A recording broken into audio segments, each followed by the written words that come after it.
उन्हीं चमचों के साथ इंटरव्यू में एक चमची पूछती है, नरेंद्र मोदी जी आप में इतनी ऊर्जा कहां से आती है? नरेंद्र मोदी जी का जवाब आता है, मैं बायोलॉजिकल नहीं हूं, परमात्मा ने मुझे भेजा है। प्रधानमंत्री ने ऐसा कुछ नहीं कहा था, वो इंटरव्यू हमने भी दिखाया। हाँ भाई, कैसी लगी? आगे स्वाद।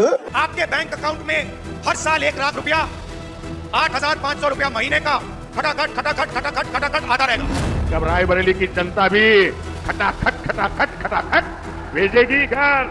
मिजाज रखिए टनाटन टनाटन टनाटन, नौकरी मिलेगा फटाफट फटाफट फटाफट, बहनों के खाते में लाख रुपया जाएगा खटाखट खटाखट खटाखट, अब बीजेपी हो जाएगा सफाचट सफाचट सफाचट। और जिन्होंने कहा था कि हम न खाएंगे न खाने देंगे, बड़े पैमाने पर पैसा गट कर लिया, वो कह रहे गटागट गटागट गटागट। और अब जनता ने भी मन बना लिया, जब वोट डालेंगे तो इनको कर देंगे फटाफट फटाफट फटाफट विदा। क्या मोदी जी को रास्ता दिखा दे? खटाखट खटाखट खटाखट। झूठ बोल रहा है। लेकिन ये जो परिवारवादी पार्टियां हैं, तेजस्वी यादव जी, राहुल गांधी जी, ये तमाम पार्टियां एक दूसरे का तलवा चाट रही हैं चटाचट। तो जनता ने इसको कहा चल हट हटा हट हटा हट। ये भगवान क्या जुल्म है। आप इस पैनल पर एक महिला जो बैठी हुई है, उस महिला के सामने आप तलवे चाटने जैसे वाले शब्द बोल रहे हैं। अरे तलवे तो नीतीश कुमार जी चाट रहे हैं, भारतीय जनता पार्टी के नेताओं के। अमित जी मेरे हाथ में ये किताब है और इस किताब का नाम है bunch of thoughts. Amit ji पहले इनको चुप कराइए। मैं आपको मानस को गालियां आपके नेताओं ने दी और आज आपको समझ में आ रहा है कि महाप्रभु के बारे में क्या बोला। बोलिए कुरान समाप्त होगी। मिस्टर किडवाई एक बार बोलिए, मुसलमानों देखो ये वोट आपका चाहते हैं पर कुरान पाक पर जो टिप्पणी की गई है उसके लिए बोल नहीं सकते। एक बार सारे मुसलमान देख लें इसका असली चेहरा। ये आपको धोखा दे रहे हैं। कुरान के विषय में की गई अभद्र टिप्पणी पर भी नहीं बोल पाते। देखिए मुसलमान देखें, ये क्योंकि आपको वोट चाहिए, आपको इस देश में जहर घोलकर किसी तरह से जात बिरादरी में और मजहब में बंटवारा करके देश के लोगों को आप बताइए कुरान पाक, रामायण, महाभारत के बारे में ये कहना स्वीकार्य अस्वीकार्य? फटाफट फटाफट। और अभी तो रुको, क्लाइमैक्स अभी बाकी है। उन्होंने माल खाया घटाघट घटाघट। अब देखे राहुल गांधी स्टेज पर गए तो टूट गया वो स्टेज राहुल गांधी का फटाफट फटाफट। और अब क्या हो रहा है, इंडिया अलायंस से ममता दीदी ने बोला 1 जून को मैं नहीं आ रही हूं, सटासट सटासट। और 4 जून को नतीजे आते आते सफाया होने वाला है, सफाचट सफाचट। जय हिंद, जय मातृभूमि। नमस्कार दोस्तों, पावर पैनल के एक नए वीडियो में आपका स्वागत है। दोस्तों आज एक मस्त वीडियो लेकर आ गया हूं, अंत तक जरूर देखिएगा। दोस्तों आज की डिबेट बहुत शानदार होने वाली है, वीडियो को अंत तक जरूर देखना। एंड डिबेट के बारे में आपकी क्या राय है कमेंट में जरूर बताना।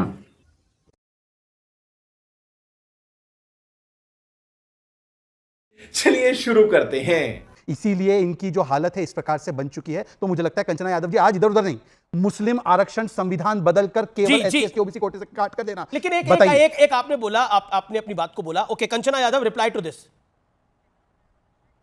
मैं बहुत यही मैं सोच रही थी आप यही सवाल करें आपसे, क्योंकि तेजस्वी जी आज यही सवाल प्रधानमंत्री नरेंद्र मोदी जी से किए हैं कि आप जो घूम घूम कर नॉर्थ इंडिया में खासकर हिंदी बेल्ट में जो मुस्लिमों का आरक्षण का विरोध कर रहे हैं, आप जब मुख्यमंत्री थे तब भी आप आरक्षण देते थे मुसलमानों को। आज भी सेंट्रल लिस्ट में ओबीसी की मुसलमानों की कई जातियां जो ओबीसी तबके से आती है, जो पिछड़ों दिया आरक्षण, और आप बात करते हो आप तो आंध्र प्रदेश में वहां पर अलायंस कर लिया टीडीपी के साथ, जिसके पूरे मैनिफेस्टो में मुस्लिम के अलावा कुछ नहीं था। आपने जेडीएस के साथ अलायंस किया जिसने मुस्लिमों को कर्नाटक में आरक्षण दिया। और आप कंचना जी सबसे पहले तो आपका फैक्ट चेक करा दूं फटाफट फटाफट कि वो वीरप्पा मोइली थे जिन्होंने कर्नाटका में सभी मुस्लिमों को आरक्षण देने का काम किया था, जेडीएस की सरकार नहीं थी। तो पहले अपना फैक्ट चेक कर लीजिए। दूसरी बात, आपने ही अपनी बात का विरोध कर दिया। मंडल कमीशन ने बिल्कुल शैक्षणिक, आर्थिक और बाकी आधारों पर कई जातियों को आइडेंटिफाई किया, जिसमें मुस्लिम के कुछ वर्ग भी थे। उनको आरक्षण से किसी को आपत्ति नहीं है, परंतु जो अखिलेश यादव जी की पार्टी कह रही है, और मैं आपको कोट करके बताना चाहता हूं, सुनिए कोट पूरा, और यह रिपोर्टेड है। वो कहते हैं रामगोपाल यादव जी कि condition of Muslim is worse than Dalit. क्या आप इससे स्वीकार करती हैं? और दूसरी बात, अगर उनको यह आरक्षण दिया जा सकता है तो प्रोपोर्शनेट रिजर्वेशन, मतलब कि पूरी 14-15% मुसलमान की आबादी है, उनके लिए पूरा का पूरा आरक्षण संविधान में अमेंडमेंट करके। अब मैं आपसे पूछना चाहता हूं कि सारे 15% मुसलमान को आरक्षण देना है आपको, और केवल यह नहीं कहा 18% को सही है देना, यह करने की बात उन्होंने की है। सलमान खुर्शीद ने कहा कि 27% जो ओबीसी का कोटा है उसने 9% जो है पूरे मुस्लिम समाज को दे देंगे। अब मैं कंचना यादव जी आपको आखिरी बात, आपने हाईकोर्ट ऑर्डर पढ़ा है बंगाल का? बंगाल के हाईकोर्ट ऑर्डर में लिखा है कि जो 77 क्लासेस को इंक्लूड किया गया ममता दीदी के आदेश पर, मतलब कि 80 में से 77 मुस्लिम ओबीसी हो गए। और जब पश्चिम बंगाल में यह किया गया तो हाईकोर्ट ने स्ट्राइक डाउन करके कहा कि यह केवल वोट बैंक के लिए धार्मिक आधार पर दिया गया है। अब मुझे बता दीजिए कि धार्मिक आधार पर मुस्लिमों को देना, मैनिफेस्टो में लिखना, कांग्रेस का यह करना, क्या सही या गलत, अंबेडकर जी के साथ या खिलाफ? और दूसरी बात, वो भी एससी एसटी ओबीसी से काट कर देना। स्पेसिफिक इधर उधर मत जाइए, बोलिए इसका जवाब। जी मैं कंचना जी, प्रधानमंत्री ने एक स्टेटमेंट दी कि चाहे विपक्ष के लोग मुजरा भी कर लें तो तब भी मैं ओबीसी का आरक्षण समाप्त नहीं होने दूंगा। क्या आपको लगता है यह फैक्टर चुनाव में है? क्योंकि लालू जी ने खुद बोला, अच्छा, उसके बाद कई और नेताओं ने बोला कि अगर मुस्लिम आरक्षण हो भी जाएगा तो बीजेपी को क्या तकलीफ है? देखिए, मैं वही पूछ रही हूँ कि जहां आप आरक्षण की बात कर रहे हो वहां से आपको तकलीफ नहीं है। आप नॉर्थ बेल्ट में आकर यहाँ पर मुसलमानों के खिलाफ, आरक्षण के खिलाफ बोलते हो, और खुद आप जाइए ना माइनॉरिटी अफेयर के वेबसाइट पर, आपको खुद मिल जाएगा मुसलमानों की हालत इस देश में दलित से भी खराब है। ये ऑफिशियल वेबसाइट कहता है। आप और आंकड़े उठा के देखना हो, सच्चर कमेटी और देखना है तो देख लीजिए सर। और आपको मैं करेक्ट कर देती हूँ, आप क्योंकि वेस्ट बंगाल की बात कर रहे हो तो आपको यह भी पता होगा कि ओबीसी आरक्षण के अंदर ही बहुत चतुराई से कुछ जातियां जो ब्राह्मण जात में आती है, जिसमें गिरिपुरी, गोस्वामी जाति, उत्तराखंड की कई सारे मैडम, बंगाल के अंदर तो हिंदुओं से ज्यादा ओबीसी की कैटेगरी के अंदर मुसलमान को डाल दिया गया है, जिसको हाई कोर्ट ने स्ट्राइक डाउन करा है। उत्तराखंड में कई सारे ट्राइब्स को उठा के आपने ओबीसी आरक्षण में डाल दिया। आप बताइए ओबीसी आरक्षण के साथ छेड़खानी कौन कर रहा है? ट्रांसजेंडर को भी। लेकिन बंगाल में तो हुई, हाई कोर्ट ने स्ट्राइक डाउन करा। मैं आऊंगा, मैं सत्यप्रकाश मिश्रा के पास आता हूं। डालने से इनकार कर दिया। सत्यप्रकाश मिश्रा, ये खटाखट फटाफट सियासत, जी, ये खटाखट फटाफट सियासत के अंदर मुजरे का भी एक बयान आया, जिसको लेकर खड़गे साहब, प्रियंका गांधी वाड्रा, तेजस्वी यादव, मतलब नॉर्थ से लेकर साउथ तक कई नेताओं ने उसमें बयानबाजी करी। क्या आपको लगता है कि आखिरी दौर के अंदर ये जो फटाफट और खटाखट सियासत है, ये इसका ताव बढ़ गया है बहुत गर्मी के मौसम में? अमीश देवगन जी, ये 7वें फेज का चुनाव है और इसमें जिन शब्दों का इस्तेमाल जिन लोगों ने किया है, जिनके लिए भी किया है, बातें सही होंगी तभी किया है। आपको याद दिला दूं कि बिहार में एक बहुत मशहूर चारा घोटाला हुआ था। उसमें एक बहुत मशहूर हीरोइन का जिक्र आया था कि वो बिहार आई थी मुजरा करने के लिए। किन लोगों ने बुलाया था, उस समय के समाचार पत्रों ने इसको छापा भी था।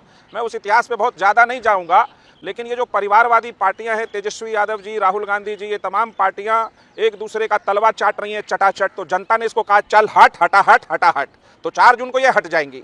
अब आते हैं कि कंचना यादव जी या शहजाद पुणे वाले ने मुजरा शब्द का अलग से अर्थ बताया, जो मुझे जानकारी नहीं थी उसकी वजह से। कंचना यादव जी ओबीसी आरक्षण को लेकर के जो बात करी है, वहां तक तो ठीक है कि ओबीसी आरक्षण में भारत के सभी वर्ग संप्रदाय जो OBC socially economically backward class हैं, उनको आरक्षण है जी। लेकिन कांग्रेस की सरकार ने पहली बार बनाया एक रंगनाथ मिश्रा कमीशन। रंगनाथ मिश्रा कमीशन ने कहा कि मुसलमानों को अलग से 10% आरक्षण देने की जरूरत है। और 2014 के चुनाव के ठीक पहले सलमान खुर्शीद कानून मंत्री थे, कांग्रेस की पार्टी ने 4% अलग से आरक्षण दिया मुस्लिम संप्रदाय को, जिसको सुप्रीम कोर्ट ने यह कहते हुए खारिज किया कि धर्म के आधार पर इस देश में आरक्षण नहीं हो सकता। ठीक है, जवाब ले लेते हैं। नरेंद्र मोदी जी और एनडीए सरकार का तो एक स्पष्ट मान्यता है, सबका साथ सबका विकास। अल्पसंख्यक के विकास के लिए जितने फंड थे, नरेंद्र मोदी सरकार ने उसको बढ़ाया है। ये असदुद्दीन ओवैसी जी का खुद का बयान है संसद में कि नरेंद्र मोदी जी की सरकार से जवाब लेते हैं। अगर गलती से भी भारतीय जनता पार्टी की सरकार इस देश में तिबारा आ गई तो ये लोग पिछड़ों और दलितों का आरक्षण खत्म कर देंगे फटाफट, क्योंकि इनके डीएनए में है कि ये एंटी-एससी,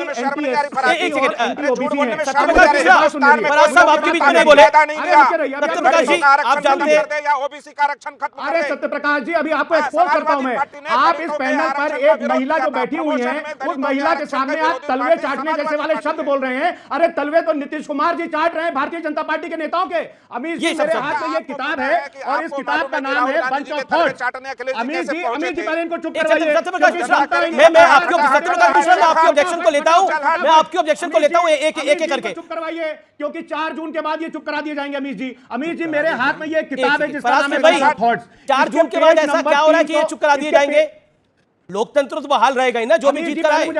आप जीते या सत्यप्रकाश मिश्रा जीते, बात खत्म करने क्या 4 जून के बाद इमरजेंसी लगाने वाले हैं क्या जीतने के बाद, कि वो चुप करा दिए जाएंगे? जी नहीं, क्योंकि जनता इनको भेजने वाली है फटाफट। और ये जो भारतीय जनता पार्टी और एनडीए, अमीर जी, जो एंटी एससी, एंटी एसटी और एंटी ओबीसी है, ये मेरे हाथ में किताब है जिसका नाम है बंच ऑफ थॉट्स। इस बंच ऑफ थॉट्स के पेज नंबर 357 पर लिखा हुआ है, जो गोलवरकर जी ने कहा था कि it would therefore be proper that privilege should be based on the economic conditions of the people that will ease out matters and the heart burning among others that so called. लेकिन प्रधानमंत्री को ये finally क्यों बोलना पड़ा कि आप vote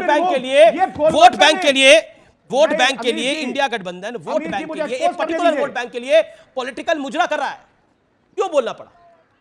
मुजरा तो अमेठी की जनता कराएगी इनसे अमित जी। मुजरा तो देश की जनता भी इनसे करवाएगी 4 जून के बाद, क्योंकि पिछले 10 सालों में अगर प्रधानमंत्री जी से कोई सवाल पूछो अमित जी कि आरबीआई का कॉन्फिडेंस सर्वे अगर ये कहता है कि देश के 72% लोगों की इनकम लेवल कम हुआ है, तो प्रधानमंत्री जी कहेंगे ये आपके मंगलसूत्र लेकर के मुसलमानों में बांट देंगे। अगर देश की महिलाएं पूछेंगी कि शाकाहारी थाली 71% से बढ़ी है पिछले 5 सालों में, तो ये आप मोदी जी कहेंगे मैं बायोलॉजिकल चाइल्ड नहीं हूं। नहीं बोला प्राइम मिनिस्टर ने, नहीं बोला, प्राइम मिनिस्टर ने ऐसा नहीं बोला कि मैं बायोलॉजिकल चाइल्ड नहीं हूं। उन्होंने बोला, देखिए मेरा मानना है कि हम पॉलिटिकल बातें रखें। प्रधानमंत्री ने हमारे इंटरव्यू में बोला कि मैं बायोलॉजिकली पैदा हुआ हूं, लेकिन मेरी मां के जाने के बाद मुझे ऐसा लगता है कि ईश्वर मुझे शक्ति देता है और मैं अपना काम कर रहा हूं, ये कहा प्रधानमंत्री ने। Let's not misquote prime minister. अगर आपको लगता है उन्होंने ऐसा बयान बोला तो आप जरूर साझा करें, अभी आपके पास मौका है, मैं प्ले करने को तैयार हूं, आप प्ले करिए बाइट को, क्योंकि मेरा निवेदन है आप प्रधानमंत्री ने जो बोला उसको हम सैक्रोसेंट रखें,